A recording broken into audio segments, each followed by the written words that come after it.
was weighing like 297 pounds and I had to make a change in my life.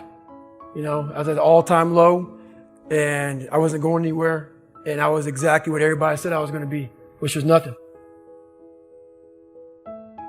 This man is a self-made beast. Widely considered to be the toughest man on the planet and one of the greatest endurance athletes of all time. I was just an insecure, scared kid. And the only way I could find myself was through putting myself through the worst thing possible. He's the only member of the U.S. Armed Forces to complete SEAL training, the U.S. Army Ranger School, and the Air Force Tactical Air Controller training. He's completed the infamous Destroyer of Men, known as Hell Week, 3 times, including 2 in a single year, and 1 that he started and finished with multiple stress fractures and a hernia.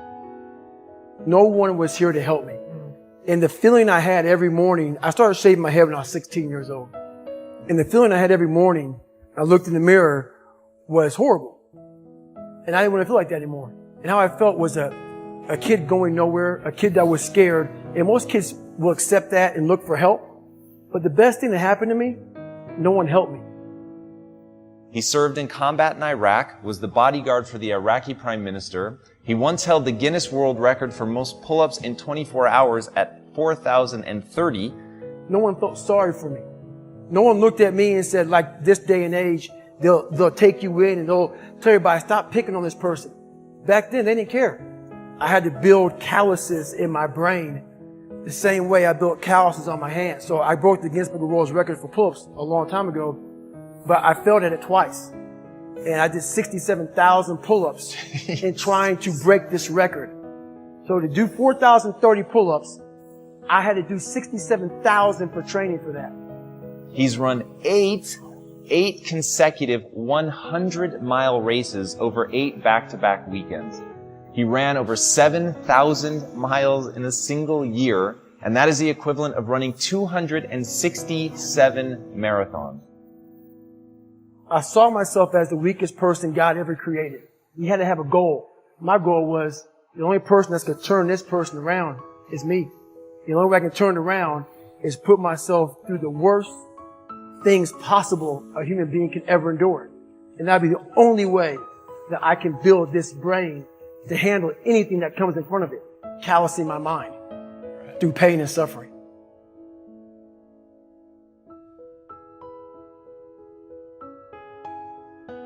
The only way you're ever going to get to the other side of this journey is you have got to suffer to grow. To grow, you must suffer. I'm afraid of my shadow. How can I overcome that? Go in the military, get your kicked, do things you hate to do, be uncomfortable every day of your life. Roger that. I'm not the smartest kid in the world. Okay. Instead of somebody saying, oh no, you're smart. No, don't say that to yourself. I said to myself, no, I'm a dumb motherfucker. Okay, roger that. How do you get smarter? Educate yourself. So the things that we run from the truth. We're running from the truth, man. So the only way I became successful was going towards the truth. As painful and as brutal as it is, it changed me. It allowed me to become, in my own right, who I am today. If you can, for the rest of your life, live inside of yourself, stop listening to people who are calling you fat, gay, transsexual. Everything that is makes no sense. All these insecure people putting their insecurities on you, you got to flush it out. You got to just be whoever the hell God or whatever the hell you believe in. If you believe in nothing but yourself, I don't care what it is. You got to take everything and throw it away. You have to believe in one thing, and that is yourself. Self-talk and visualization are the 2 keys to my success. Search your soul, search your mind, search your abilities, and you'll find it. But if you're not looking for it, you won't find it. So you got to go start your journey. And the journey starts with you finding, why the hell am I here on this planet Earth? Why am I here? And if you don't know that, you will live the rest of your life searching Always asking the question, why? I use the hurt you're trying to put on me. I flip it upside down and use it. You trying to use it for kryptonite? No. It's power pillars for me. I'm using it for strength. I just flip negative into positive. That's all it is. You might be called some Jewish word or some gay word. It's okay. Let them call you that. What are you going to do now? They don't own your life. How are you going to control that now? How are you going to flip it upside down and say, Roger that, now I'm going to harness this shit and you'll read about me years from now? How? That's the question. How are you going to do that? Thicken your skin. Become more of a human being. Don't be afraid of the reflection in the mirror, because that's all you can be afraid of. Once you overcome the reflection in the mirror, you've done it.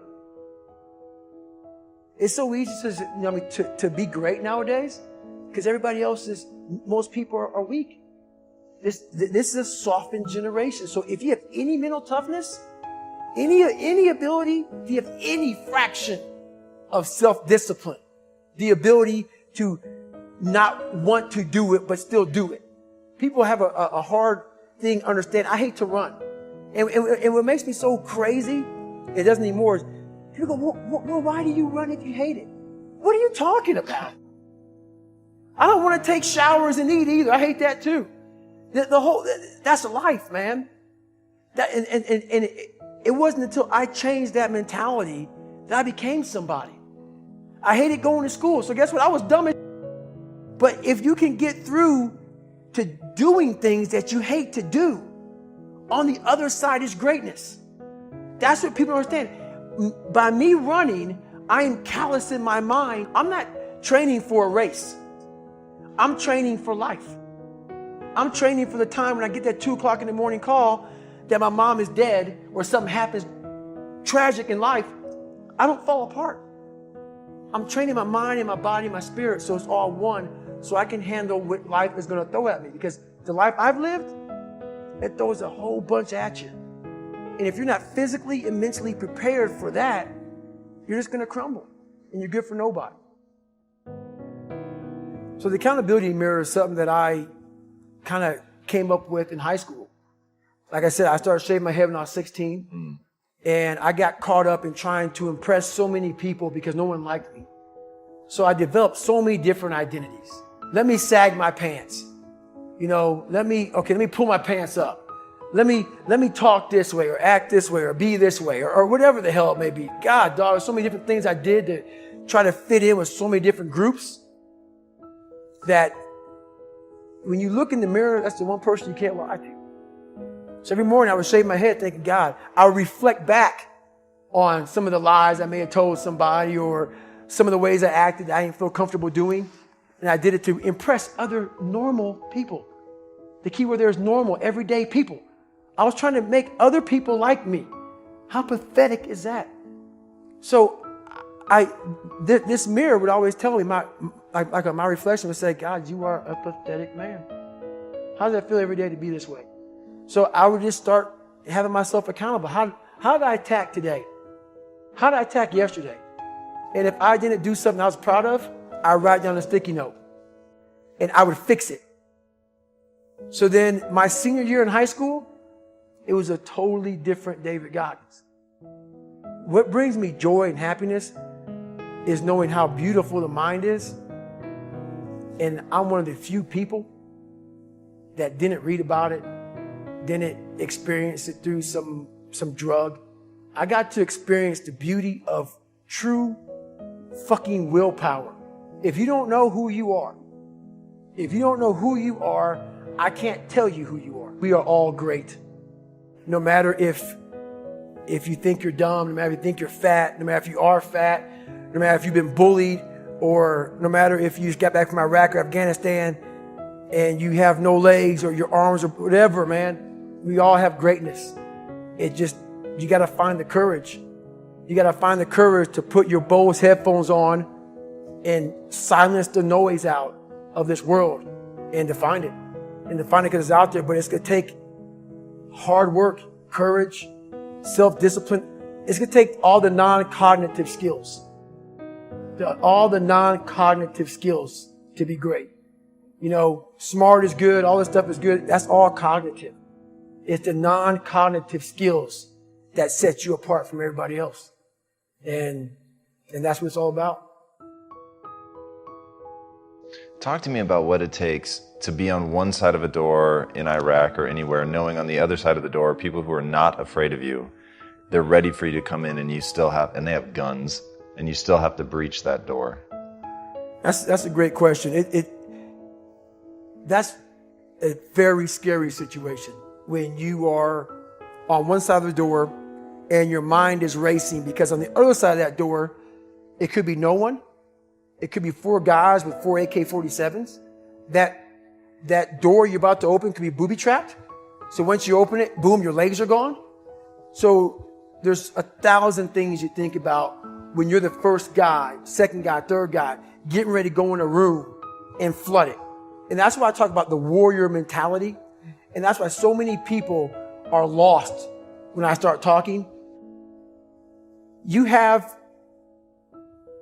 the right.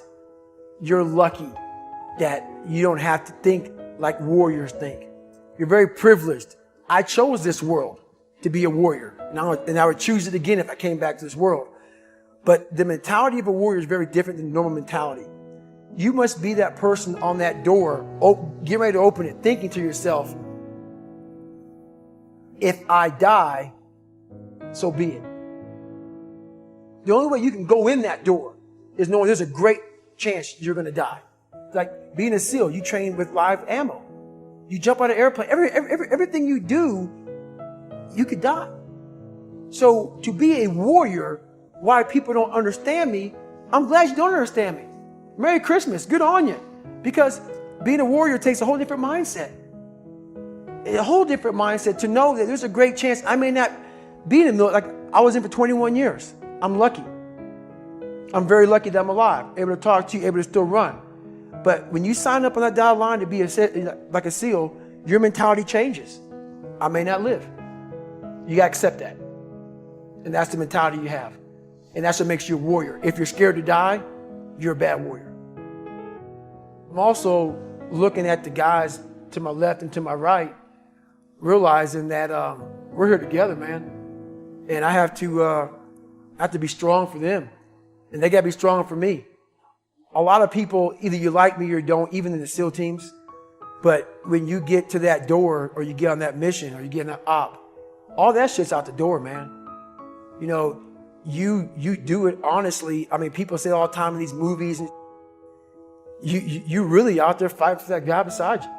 And you can't be a coward. Because you know what? And this is how I look at everything I do now in life, and this sums it up. I hated jumping out of airplanes. I hated shooting guns. I hated the job as a Navy SEAL. But I did it because I wanted to change myself. Everything I do, I'm not really comfortable doing. But if you choose to go that route, to go be a Navy SEAL, you might as well go be the hardest mother in the world. Because if you're choosing to do something, you have 2 routes. You can go there and be a little weak person and get through barely, and that's your reputation. Or you can go through the hardest guy you can possibly be, and that's your reputation. So my whole thing is, if you're going to choose to open that door in Iraq or Afghanistan, open the mother and go in hard. Because they're going to remember you by slowly opening it and peeking in. So if you're going to open it, and you made the mind to open it, don't crack it open. Open the door, go in. That's with life. If you're choosing to do something, attack it. Because they're going to remember you as not attacking it. So I want to be remembered. You can hate me. But there's one thing you can't say about me. I didn't attack it. So that's the mentality to have. If you're going to do something, you might as well attack it. Because you do it anyway. Who on this earth would still be going right now? You are. You are.